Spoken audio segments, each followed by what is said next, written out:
करमा हमें 4 number question Karma question काना कहै देखो a person purchase an item RS 80 and sold it for RS 120 find is percentage of profit okay गोटे व्यक्ति काना होचे गोटे जिनिस गोटे आइटम के हमर परचेज बेला काना किनला केते बोला कॉस्ट प्राइस केते रे 80 रे हमर किनला आर सेलिंग करिसे केते सेलिंग बेला सेल करिसे केते रे 120 रे तो से लाभ पाला कि क्षति पाला तार परसेंटेज बाहर करबो लाभ पाइछे तो लाभ पाइछे देखो हम लाभ केंदर बाहर करसु प्रॉफिट जनता करसु एसपी रो हम काना करसु सीपी काटसु एसपी बोले सेलिंग प्राइस सीपी बोले कॉस्ट प्राइस तो एसपी केते दिछे हमको देखो 120 माइनस का माइनस सीपी केते दिछे 80 तो काटमा केते हवा 40 किंतु हमको प्रॉफिट परसेंट हमको बाहर करा छे तो प्रॉफिट परसेंट रो फार्मूला काना है से देखो प्रॉफिट परसेंट रो फार्मूला होय से profit by cost price into 100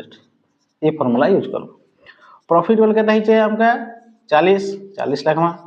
cost price केते होचे कॉस्ट प्राइस हिचे हमर 80 इनटू 100 के 100 काटा छाटा करमा देखो 40 दुना 80 2 के 100 हरण कलो 50 तो 50% ही जेबा हमर राइट आंसर जेंटा होचे हमर प्रॉफिट परसेंट बहुत इजी।